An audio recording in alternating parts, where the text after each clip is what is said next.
Hello viewers, welcome back to women's world. అందరూ ఎలా ఉన్నారు? బాగున్నారా? మన భోజనంలో ఎన్ని కర్రీస్ ఉన్నా, పప్పు, సాంబార్, రసం ఇలాంటివి ఎన్ని ఉన్నా సరే, లేకపోతే ఇవేమీ లేకపోయినా సరే, మనం ఒక రోటి పచ్చడితో స్టార్ట్అప్ చేస్తే చాలా బాగుంటుంది. సో ఈ రోజు నేను మీకు పుదీనా పచ్చడి ఎలా చేయాలో చూపిస్తాను. చాలా టేస్ట్గా ఉంటుంది, క్విక్గా అయిపోతుంది, అలాగే మన హెల్త్కి చాలా మంచిది. ఆన్ చేసే ముందు ఒక చిన్న రిక్వెస్ట్ అండి, నేను చేసిన వీడియోస్ మీకు నచ్చినా లేక ఇంకా చూడాలనుకున్నా నా ఛానల్ అనేది సబ్స్క్రైబ్ చేసుకోండి, అలాగే బెల్ ఐకాన్ అనేది ఆన్లో పెట్టుకోండి. పుదీనా నువ్వుల పచ్చడికి కావాల్సింది పెద్ద కట్ట పుదీనా క్లీన్ చేసి పెట్టుకోవాలి, 2-3 టమోటాలు, అలాగే 8 నుంచి 10 వరకు పచ్చిమిర్చి మన స్పైసీకి తగ్గట్టు సెలెక్ట్ చేసుకోవచ్చు. 2 స్పూన్స్ ఆఫ్ నువ్వులు ఇష్టపడిన వాళ్ళు 2 స్పూన్స్ ఆఫ్ పల్లీలైనా వాడుకోవచ్చు. కడాయి పెట్టుకుని హీట్ అయిన తర్వాత మనం నువ్వులు జీరా అనేది వేయించుకోవాలి. ఆయిల్ అయితే వేయాల్సిన అవసరం లేదు.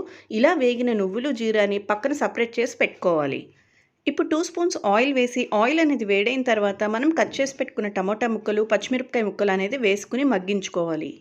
మట్టి పాత్రల్లో ఏదైనా రోటి పచ్చడి చేసి చూడండి, చాలా టేస్ట్గా ఉంటుంది. అలాగే హీట్ అనేది కూడా ఈవెన్గా స్ప్రెడ్ అవుతుంది. ఇప్పుడు 1 స్పూన్ ఆఫ్ సాల్ట్, అలాగే 1 స్పూన్ ఆఫ్ పసుపు అనేది వేస్తున్నాను. ఉప్పు అనేది వేయటం వల్ల మనకి టమోటా, పచ్చిమిరపకాయ తొందరగా మగ్గుతుంది. టమోటా, పచ్చిమిరపకాయ మగ్గడానికి మనకి 10 మినిట్స్ టైం పడుతుంది. 10 మినిట్స్ తర్వాత టమోటాలో నుంచి వాటర్ బయటకు వచ్చి స్కిన్ సపరేట్ అవుతుంది. ఈ స్టేజ్లో మనం పుదీనా అనేది వేసుకోవాలి.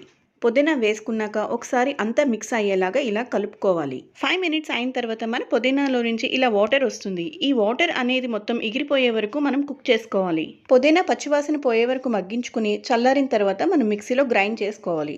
ముందుగా మిక్సీ జార్లో నువ్వులు, జీలకర్ర వేయించి పెట్టుకున్నాం కదా, దాన్ని స్మూత్గా గ్రైండ్ చేసుకోవాలి. ఇప్పుడు మనం వేయించి పెట్టుకున్న టమోటా, పుదీనా, పచ్చిమిరపకాయని కూడా కోర్స్గా గ్రైండ్ చేసుకోవాలి. ఇప్పుడు నువ్వుల పౌడర్ని కూడా యాడ్ చేసుకుని మొత్తం మిక్స్ అయ్యేలాగా ఒకసారి గ్రైండ్ చేసుకోవాలి. ఈ స్టేజ్లో మనం ఉప్పు, కారం అనేది అడ్జస్ట్ చేసుకోవచ్చు. నువ్వులు ఇష్టపడిన వాళ్ళు పల్లీలైనా వేయించుకుని గ్రైండ్ చేసుకుని మనం పచ్చడిలో కలుపుకున్నాం కదా నువ్వుల్ని, అలాగే కలుపుకోవాలి. పుదీనా నువ్వుల పచ్చడి రెడీ అయిపోయింది. వేడి అన్నంలో కొంచెం నెయ్యి వేసుకుని ఈ పచ్చడిని టేస్ట్ చేయడం ఒక్కటే బ్యాలెన్స్ అండి. మీరు కూడా ట్రై చేసి ఎలా ఉందో నాకు కామెంట్ బాక్స్లో మెన్షన్ చేయండి. ఈ వీడియో కనుక నచ్చితే మీ సపోర్ట్ని నాకు లైక్ ద్వారా తెలపండి. అలాగే మంచి ఈజీ అండ్ క్విక్ రెసిపీస్ వస్తున్నాయి, వాటిని మిస్ అవ్వకుండా ఉండాలనుకుంటే నా ఛానల్ని సబ్స్క్రైబ్ చేసుకుని నోటిఫికేషన్ అనేది ఆన్ చేసుకోండి. That's all for today. Signing off. Bye bye.